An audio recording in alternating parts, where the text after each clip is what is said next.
All right, let's jump right into this. Have you ever looked at a massive high-voltage capacitor or maybe one of those giant cross-country power cables and just wondered how on earth it stores or manages such an incredible amount of electrical energy? I mean, think about it. If you just pumped that much voltage across an empty air gap, the electric field would instantly rip right through the air. You'd get a massive arc and a catastrophic short circuit. But it doesn't. And the secret to why it doesn't short out lies entirely in the insulating material packed inside of it, the dielectric. So you're probably asking, how do these dielectrics actually hold back that kind of energy without breaking down? Well, the answer is a fascinating phenomenon called dielectric polarization. And look, whether you're designing high-speed printed circuit boards, working on automotive communication protocols, or engineering heavy-duty power systems, if you don't fully grasp polarization, you literally cannot control your electric fields. It's that simple. By the end of this explainer, I promise you, you're going to have complete intuitive and mathematical mastery over exactly what is happening inside these materials. We are not just going to memorize formulas today, you are going to really feel the physics. Section 1. Zooming in. Inside the dielectric material. To really understand how dielectrics pull off this engineering magic, we've got to look past the surface and dive straight inside the material, right down to the atomic level.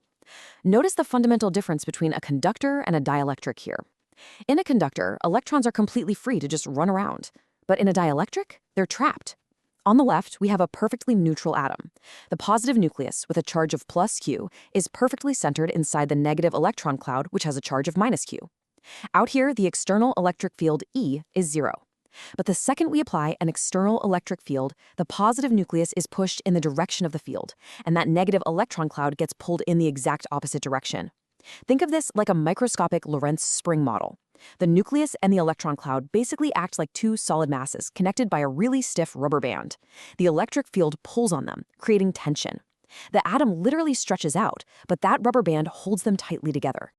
And this visual brilliantly illustrates the direct result of that stretching, the electric dipole. Because the positive and negative charges are no longer perfectly overlapping, there's now a physical gap between them. We represent that gap with a distance vector, d. This vector points directly from the negative charge center, minus q, straight to the positive charge center, plus q. When a material is completely full of these stretched out, tiny atomic rubber bands, we say that the dielectric is polarized. Section 2. The rules of polarization. Mathematical derivation. Okay, so we've got the physical intuition down. Now we need the math to quantify exactly how much tension is actually in that atomic rubber band. Let's start with the absolute smallest building block. That lowercase p you see there, that represents the dipole moment. This tells us the exact strength of our individual microscopic dipole. It's equal to q, which is the magnitude of the positive charge, multiplied by d, which is that physical distance vector we were just talking about. Makes sense, right? The larger the charge, or the harder the electric field stretches that atomic rubber band, the larger your dipole moment P is going to be. But here's the thing. A real-world capacitor has trillions of these dipoles. To find the macroscopic effect, the big picture, we define capital P, which is the total polarization vector. This equation tells us that capital P equals the limit, as the volume delta V approaches 0, of the sum of all individual dipole moments. That's Q sub k times D sub k, all divided by that volume delta V. So what does this actually mean mathematically? Well, we're literally just taking the total dipole moment and dividing it by the volume.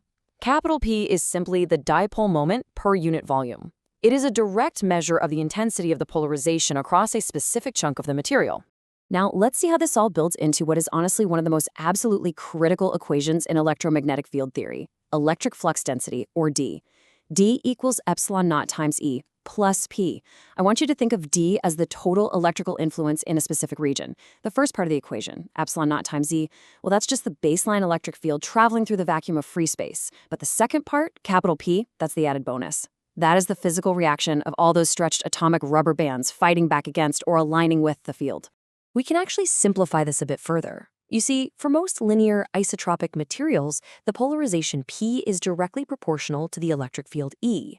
So we write this out as P equals chi E times epsilon naught times E. That chi E term, that's the electric susceptibility. It literally measures how easily the material's rubber bands stretch, literally how susceptible it is to the electric field. If we plug that back into our equation, we get a single clean constant to rule them all. Epsilon r, the relative permittivity, also known as the dielectric constant. epsilon r equals 1 plus chi e. For some context, the vacuum of free space has an epsilon r of exactly 1. But something like pure water, water has an epsilon r of 80. That means it is highly, highly polarizable. Section 3, Engineering Application, the dielectric cube. Okay, theory is great, but as engineers, application is everything. So let's apply these newly derived equations to a real-world problem. This is example 5.5, straight from Sadiku's Elements of Electromagnetics. Here's our setup. We have a solid dielectric cube, perfectly centered at the origin, with a side length of L.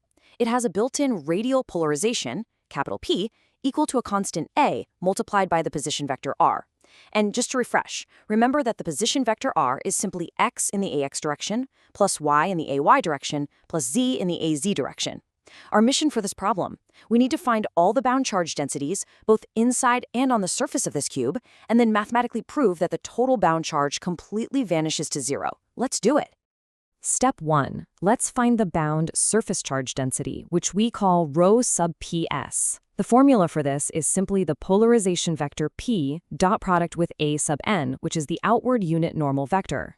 To keep it simple, let's just look at one single face of the cube, the face located exactly at x equals L over 2. The outward normal vector for this face is a sub x. So we take our polarization p and we take the dot product with a sub x. When we do that, the y and z terms just disappear, and that leaves us with just the constant a times x. Since we are specifically at the face where x equals L over 2, we just substitute that value in. The math simplifies beautifully here. Rho sub ps equals a times L over 2. Now, to find the total surface charge qs, we just multiply this density by the area of the face, which is L squared, and then multiply by all 6 faces of the cube. So 6 times Al over 2 times L squared. That gives us a total bound surface charge qs equal to exactly 3 times Al cubed.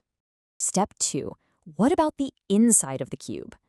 For the bound volume charge density, rho sub pv, the rule is that we take the negative divergence of the polarization vector p. So we take the del operator and take the dot product with p.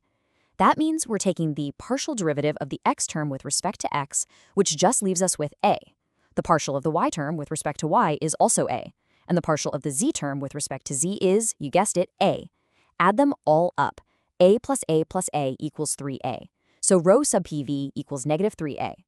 To find the total volume charge qv, we simply multiply this constant density by the total volume of our cube, which is L cubed. That leaves us with qv equals negative 3a L cubed. And here is the grand finale of this problem. The total bound charge qt is just the sum of the surface charge qs and the volume charge qv. So that's positive 3al cubed minus 3al cubed, which perfectly cancels out to a massive 0. This is honestly a beautiful result. It mathematically proves that even though the electric field physically displaces charges to the outer surfaces of the cube, the material as a whole remains entirely electrically neutral. We didn't magically create new charge, we literally just shifted it around inside the box. Section 4. The common pitfall: free versus bound charge. Now, before you take these equations and start plugging them into your next real-world design, I have to warn you about the ultimate gotcha in electromagnetic field theory. This is where unit conversions and sign errors completely wreck real-world models. You absolutely must draw a hard and penetrable line in your mind between free charge and bound charge, as Sadiku puts it perfectly. Free charges are capable of moving over macroscopic distances. Think of electrons freely flowing down a solid copper wire. Free charge is the stuff we actually control as engineers. Bound charge, on the other hand, is literally stuck. It is just the result of that atomic rubber band stretching. It only displaces microscopically during polarization. Here's the key. When you are using Gauss's law to find the electric flux density D, D only cares about the free charge. Do not, I repeat, do not accidentally add the bound charge from the dielectric into your free charge calculations, or your models will be completely, hopelessly wrong. All right, let's lock this all in with a rapid-fire recap for long-term retention. Number 1, always remember the rubber band analogy. A dielectric doesn't conduct, its atoms stretch under an external electric fields, form dipoles, and that's measured by P equals QD. Number 2, the total response of the system is the electric flux density. D equals epsilon naught times E plus P. It's the free space baseline plus the material's physical polarization response. And number 3, free charge is what you control. Bound charge is just the materials flexing. Never, ever mix them up. So, we've thoroughly covered linear isotropic materials today, where everything lines up perfectly and behaves exactly as we expect. But I'll leave you with this provocative thought. What happens when you apply an electric field to a complex crystalline structure and the material literally forces the polarization to happen in a completely different direction than the applied field? That, my friends, requires an entirely new set of rules using tensor mathematics. If you want to master that, and if you want to survive your upcoming EMC and automotive communication protocol classes, hit subscribe to the Spectrum Speak channel. We're going to keep decoding the toughest engineering mysteries one explainer at a time. Thanks for hanging out, and I'll see you in the next one.